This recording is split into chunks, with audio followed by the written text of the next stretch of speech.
Hey, I'm Mwende Ngao, and this is The Internet's your weekly dose of online shenanigans and newsworthy stories. So I'm going to kick off this week's show with Obama. Obama was in Kenya, and that was a crazy weekend. It was basically Obama here, Obama there, Obama everywhere. I'm going to try and do a recap of what that was like. So Friday, they closed the roads. They were serious about that. They were not kidding. But one thing that stood out for me was that they said they would close Waiyaki Way at 2 p.m. And I remember looking at my watch and thinking, wait, it's 1:43 p.m. and they've already closed the road. So for some of us who probably, like me, if I lived on Waiyaki Way, I'd probably be getting into my car or trying to get to the house at 1:40, thinking, well, I have 20 minutes, only to realize that, oh wait, I have 3 minutes. Anyway, that's just a side note. Moving on swiftly to the actual recap. Friday, Air Force One, cool plane. Barack Obama, cool dude. No Sasha, Malia, or Michelle. Pedophiles everywhere cry. Oh, super sweet moment. Hey brah, sup? Meet my crew. Oh, another sweet moment. Started from the bottom, now we're here. Hot. Started from the bottom, now my whole team here. Saturday. Shangwe na vigelegele, literally. President Kenyatta. Seriously, Barack Obama is a cool dude. Oh my gosh, I know her. Oh my gosh, I know her too. Uh-oh. Casey. Non-issue. Uh-oh. Handshake. Uh-oh. Surayako. Sunday, Ugali and Sukuma Wiki. Kenyan American, yay for women! Nobody threatened to harm trees here. Accent FM interview. Oh no! Don't go, Obama, please. Stay with us forever, Obama. Don't go. No. Okay, yeah, so that basically covers Obamamania. That weekend was great to see Obama in Kenya, though. It was pretty awesome. But now there were some complaints from Kenyans online, which I tend to agree with, that there was not enough coverage of GES, the Global Entrepreneurship Summit, that was happening at the same time that Obama was in town. And you can't help but agree with this, honestly. There was a story in the paper that was basically just about the Air Force One staying overnight at JKIA. And I'm like, how did that journalist think about that story? How did you find words to fill up that whole page? Because it's basically just a non-event. It's about a plane sleeping at the airport. What do you say about a plane sleeping at the airport? Anyway, okay, great. But yeah, moving forward, there definitely was a lack of enough journalistic coverage when it came to a lot of things that were happening at GES.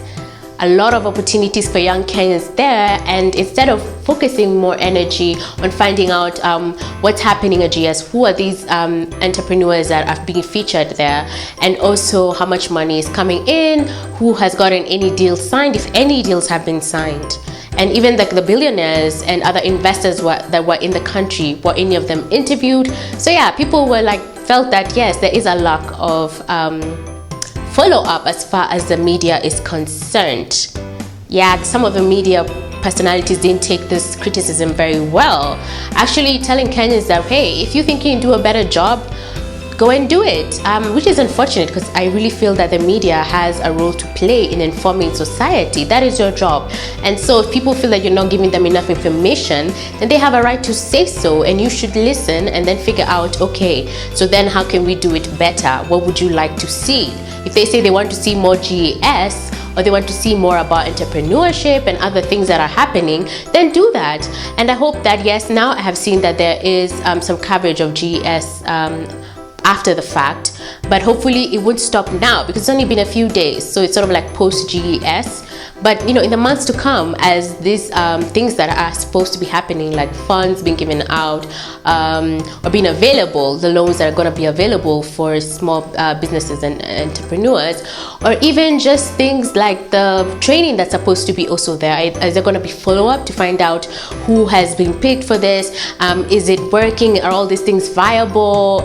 Or is it just all talk? That's the work of the media, to inform the public. So hopefully, going forward, you will inform us. Having trouble getting followers on Twitter? Niko Natibu. Your Instagram pics not getting enough double taps? Niko Natibu. Has your crush blocked you on Twitter? Niko Natibu. Natibu maradhi yote ya social media. Simply like my Facebook page and my team will inbox you with further details. I will cure all your social media ailments like... You can also visit me at River Road, opposite Jamathoga Auto Spares. And we're back. One of the hashtags that's been making waves on Twitter is the hashtag If Africa Was a Bar. It was started by one at Sianda Writes, a Botswanian student. Very witty. Most of her tweets even from before have been really witty. So this one was no surprise. So Atianda basically challenged Africans to characterize their countries and reimagine Africa as a bar. Some of the tweets from that are incredibly hilarious. I'm going to sample some of my favorites. At Sianda Writes said if Africa was a bar, Ghana would be that guy who gets drunk and starts, for some reason, talking about how much God loves us all. At Phil said if Africa was a bar, there would be a load of groupies hanging around outside, claiming they know what's going inside. Going on. Oh man, I'm stuck in the beginning. Yeah. And we're back. One of the hashtags that's been making Twitter waves is the hashtag If Africa Was a Bar. It was started by one at Sianda Writes. Sianda is a Botswanian student. Her Twitter feed is usually really witty, and so this one was not really a surprise. What this hashtag basically does is challenge Africans to characterize their countries and to reimagine Africa as a bar. The tweets on this hashtag are hilarious. I'm going to sample some of my favorites. Atianda Writes said, if Africa was a bar, Ghana would be that guy who gets drunk and starts, for some reason, talking about how much God loves us all. And at Phil said, if Africa was a bar, there would be a load of groupies hanging around outside, claiming they know what's going on inside better than the bar stuff. And at Dinda said, if Africa was a bar, Kenya would be that guy who cannot sort his own drinks, but is always telling women about his rich cousin. So yeah, a really cool hashtag there. Great satire. So I have this awful cold. The Nairobi weather is not very friendly.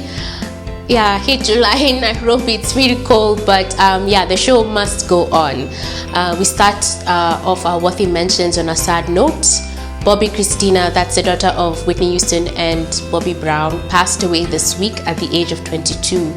Really sad story there. She was found early in the year unconscious in a bathtub and has been in a coma throughout. Really sad, honestly, and especially because the circumstances surrounding her death are very similar to that of Whitney Houston. There's been a lot of hate towards Bobby Brown, and I feel really sorry for him. Yes, there has been drama and a lot of stuff that has been said about him and the late Whitney Houston, but honestly, guys, need to remember that Bobby Christina was his daughter, and this must be really painful for him to have to bear, especially when it's playing out so much in the public like this. Our condolences go to him and his family. Second worthy mention is the launch of Microsoft 10, a huge deal. I know a lot of people have been waiting on it. Such a huge deal that actually Satya Nadella was in Kenya for the launch. Just goes to show how Kenya is definitely the place to be. All these people showing up.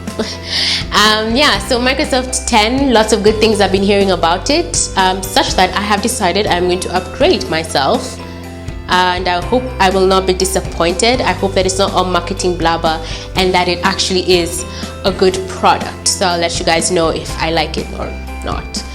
So that's it from us. Thank you so much for watching. please subscribe to this channel. Please follow us on Twitter, like our Facebook page. Just give us feedback and let us know what you'd like to see or what you're interested in. We'd love to hear from you. I'll see you next week, and remember, we care because you care.